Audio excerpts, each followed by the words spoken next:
गणेश आणि राधिकाचे नुकतेच लग्न झाले होते. घरात अगदी 4 माणसे, नवरा, सासू सासरे, एक लहान दीर आणि आता राधिका एक 5वी. सगळे असतात तसे तेही अगदी प्रेमाच्या सागरात बुडाले होते. म्हणतात ना, नव्याचे 9 दिवस असतात, तसेच काहीसे झाले. गणेश पुण्यात जॉब करत होता. घरची परिस्थिती चांगली होती, पण शिक्षणासाठी तिकडे गेला आणि तिकडेच राहिला. लग्नासाठी अगदी 10 दिवसाची सुट्टी घेतली होती. लग्न झालं, 10 दिवस मजेत गेले त्यांचे. तो परत निघाला तसं राधिकाच्या मनाची घालमेल होऊ लागली. आत्ताच लग्न झालं आहे आणि त्यात नवीन घर, अनोळखी सगळे. नवऱ्याशी ओळख झालीच होती की तो पण आता निघाला. तसे गणेशच्या घरचे चांगले होते. राधिकाला कशाची कमी पडू देत नव्हते, पण तिला आता गरज होती ती एका सोबतीची, तो म्हणजे नवरा. घरच्यांच्या सांगण्यामुळे राधिकाला आत्ताच पुण्याला घेऊन जाणं शक्य नव्हतं. दिवसामागून दिवस जात होते. गणेश दर 15 दिवसांनी गावी यायचा, 2 दिवसाची सुट्टी घेऊन. पण तेवढा सहवासही राधिकाला अगदी 7 जन्माचा वाटायचा. गणेश यायचा तर अगदी नव्या नवरीसारखी नटून त्याची वाट बघत असायची. सहसा तो रात्रीच यायचा.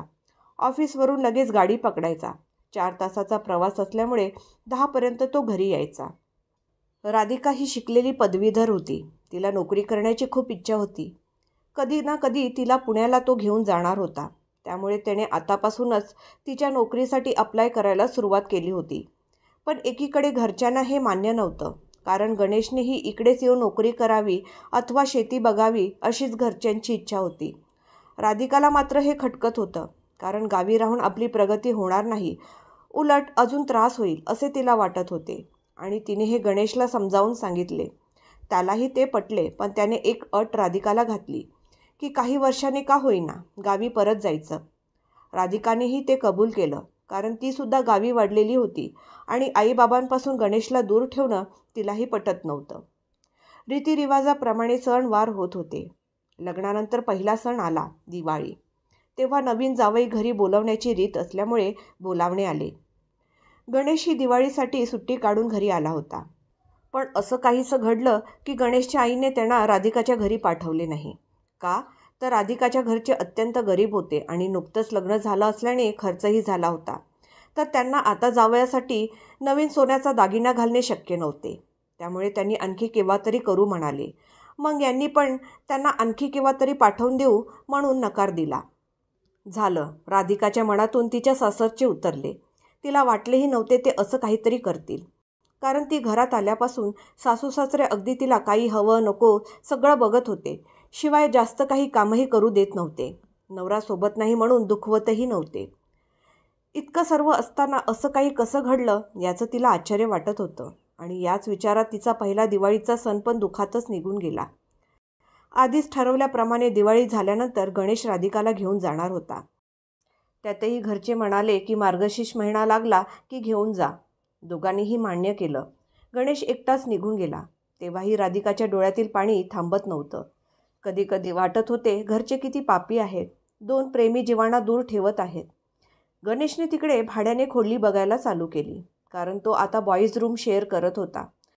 आता राधिका पुण्याला गेल्यावर लवकर भेटायला मिळणार नाही, म्हणून राधिकाची आई आणि भाऊ तिला भेटायला आले होते. राधिकाच्या आईने काळजीने सांगितलं की तिच्यासोबत कोणीतरी पाठवून द्या किंवा मी जाते. पण राधिकाच्या सासूच्या मनात काय होते काय माहीत, तिने नकार दिला. आपणही तयार झाली नाही आणि तिच्या आईलाही नको म्हणाली. डोळ्यात पाणी घेऊन तिची आई तिच्या घरी गेली. काय करणार, आई होती ती. एका लेकीचा त्रास तिच्या आईलाच कळणार होता. हळूहळू सगळी तयारी झाली. सामान शिफ्टिंग करण्यासाठी पॅकिंग चालू केली. तीही राधिकाने एकटीनेच केली. कोणी मदत केली नाही तिला. राधिकाच्या आईबाबाने परिस्थिती नसतानासुद्धा सगळा संसार सेट लग्नात वेगळा दिला होता, कारण आपल्या लेकीला कोणापुढे हात जोडायला लागू नये म्हणून. गणेशने पुण्यात 1 BHK फ्लॅट बघून ठेवला होता.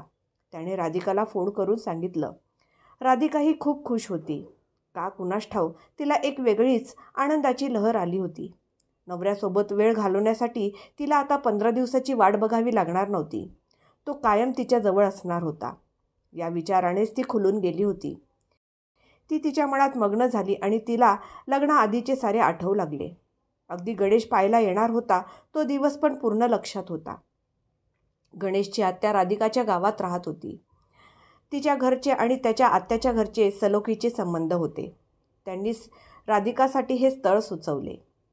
पाहायला येण्याआधी मुलाचा बायोडेटा घेऊन गणेशचे मामा राधिकाच्या घरी गेले. राधिकाने ते बघून त्यांना परत पाठवले.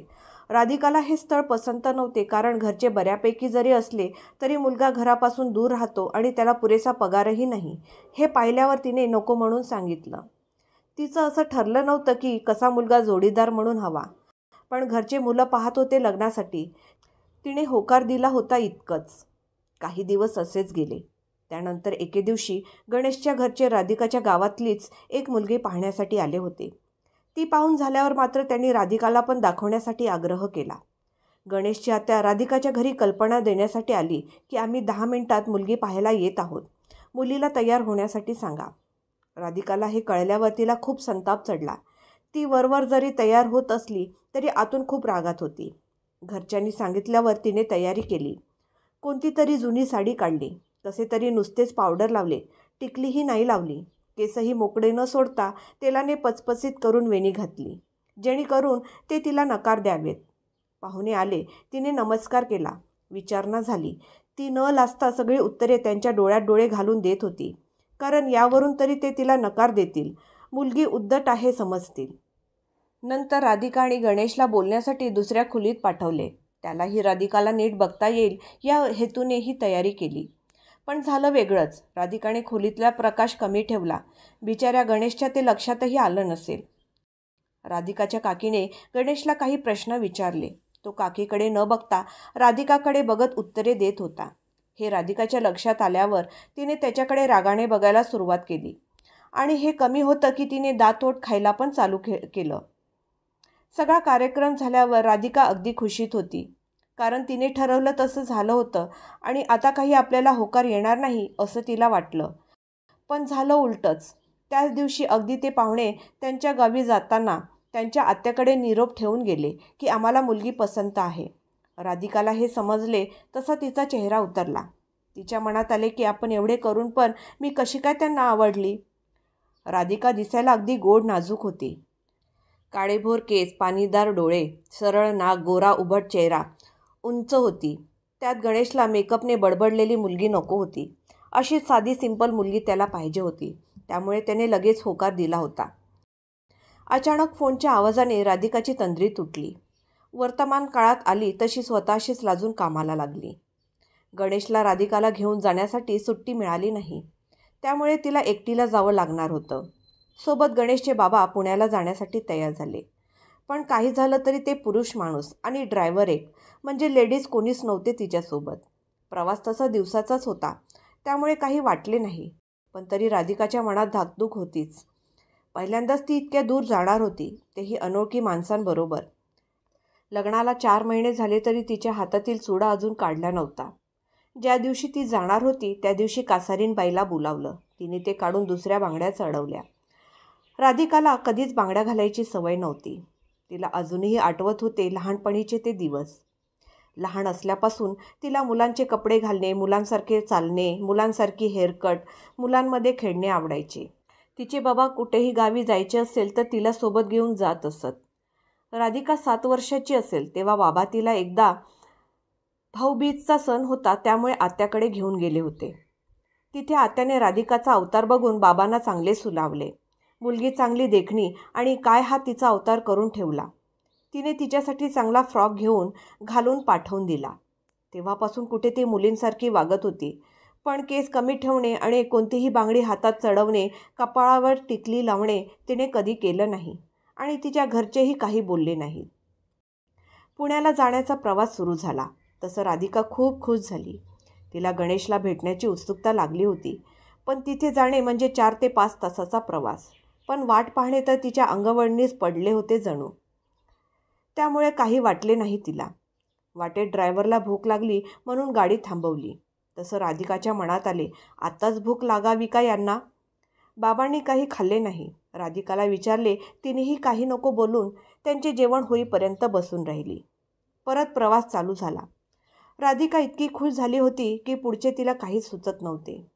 प्रवासात जरा वाऱ्याच्या झुळकेने झोप लागणारी राधिका आज चक्क 5 तास जागी होती. पुण्यात तो जिथे राहत होता तिथे गाडी पोहोचली तसा बाबांनी गणेशला फोन केला. तो हायवेवर येऊन थांबला होता. त्याला बघताच राधिकाला खूप आनंद झाला. तिला वाटले आत्ताच गाडीतून उतरावे आणि त्याला जाऊन मिठी मारावी. पण भावनांना आवर घातला. त्याने त्याची बाईक पुढे घेतली आणि यांची गाडी मागून निघाली. सगळे बिल्डिंगजवळ येऊन थांबले. त्याचे 4-5 फ्रेंड मदतीसाठी आले होते. सगळं सामान शिफ्ट केलं रूममध्ये. पण रूमची हालत बघितली तसं राधिकाचं डोकं सुन्न झालं. खूप काम करावं लागणार होतं. खूप साफसफाई करावी लागणार होती आणि आता संध्याकाळचे 6 वाजले होते. रूम तशीच लॉक करून तिथेच गणेशचा चुलत भाऊ आणि वहिनी राहत होते तिथे गेले. तिने नाश्ता बनवला. वहिनी तशी चांगली होती, पण तिने मदत करण्याच्या ऐवजी बाबांना खडसावले की राधिकाला एकटे का पाठवले, ती एकटी कशी करणार सगळं. वहिनीने गणेशच्या आईला पण फोन केला. त्यांनाही ती खूप बोलली, पण काय करणार, वेळ तर निघून गेली होती. वहिनीने जेवण बनवायला घेतलं तसं राधिका आणि गणेश रूम साफ करण्यासाठी गेले. थोडं साहित्य खरेदी करावी लागणार होतं. ते केलं आणि लागले कामाला. दोघांनी छान मजाक मस्ती करत सगळं साफ केलं. थोडासा प्रवास करून दमणारी राधिका आज 5 तास प्रवास करून पण थकली नव्हती. ते निघाले वहिनीच्या घरी. तिथे वहिनीला थोडी मदत केली. पण राधिकाला आता प्रवासाचा खूप त्रास झाला. अचानक तिला उलट्या होऊ लागल्या. पित्त झालं होतं. तिने जेवण पण केलं नाही. पण दुसऱ्यांच्या घरात आहे म्हटल्यावर काम तर करावं लागणार होतं. तिने तिला मदत केली. झोपायची वेळ आली. बाबा आणि त्यांचे मित्र त्यांच्या रूमवर झोपण्यासाठी गेले. राधिकाला गणेशची कुशी मिळाली तशी ती सगळा त्रास विसरून झोपी गेली. दुसरा दिवस उजाडला तसं राधिकाला पुढची कामे दिसू लागली. नवीन संसार मांडायचा होता. जाऊबाईच्या घरातील सगळं काम आवरून नाश्ता करून ते सगळे घर आवरण्यासाठी गेले. त्यात गणेशचे मित्र पण आले होते. त्यांनी पण खूप मदत केली. सगळं आवरून झालं. गृहप्रवेश करून पूजा केली. मग कामाला सुरुवात केली. दुपारी तिने सगळ्यांसाठी जेवण बनवलं. खाणारे 5 आणि करणारी एकटी अशी अवस्था राधिकाची झाली. जेवण आवरलं तसं सगळे थोडं निवांत बसले. राधिकाच्या सासऱ्यांना तिथे करमेना. कधी नाही ते इतक्या दूर आले होते ते. त्याच दिवशी संध्याकाळी ते गावी जाण्यासाठी निघाले. राधिका आणि गणेशने पण जास्त तगादा नाही लावला, कारण त्यांना करमत नाहीये हे त्यांना कळलं होतं. ते गेल्यावर राधिका आणि गणेश त्या 3 खोलीच्या रूममध्ये उरले होते. अशी वेळ पहिल्यांदाच आली होती. खूप मन मोकळेपणाने दोघांनी गप्पा मारल्या आणि दोघेही एकमेकांच्या मिठीत हरवून गेले. संध्याकाळ झाली. घरासाठी काही सामान घेण्यासाठी दोघेही बाहेर खरेदीला गेले. काय काय लागेल याची यादी करूनच बाहेर पडले होते. राधिका एकटीच असल्याने रोज थोडं थोडं सामानाची आवराआवरी करत होती. गणेशही तिला खूप मदत करायचा. तिला खूप सांभाळून घ्यायचा. या सगळ्यात एका गोष्टीची तिला सारखी जाणीव होत होती की गणेशचा या महिन्याचा सगळा पगार या नवीन रूम घेण्यामध्ये आणि सामान भरण्यामध्ये खर्च झाला. राधिका ही गावाकडची असल्यामुळे काटकसर तिच्या अंगवळणी पडले होते. अंथरूण पाहून पाय पसरावे हे तिने तिच्या जन्मापासून लक्षात ठेवले होते. एवढं असूनही गणेश राधिकाला काही कमी पडू देत नव्हता. नवीन नवीन लग्न, त्या दोघेच घरी, त्यामुळे एकांत मिळाला होता. त्या दोघांनी मनोमन ठरवलं की इथून पुढे सगळ्या क्षणाचा आनंद घ्यायचा. दोघांचे कामाचे रुटीन चांगले जमले होते. गणेश सकाळी नाश्ता करून टिफिन घेऊन जायचा. मग राधिका घरातली सगळं आवरायची.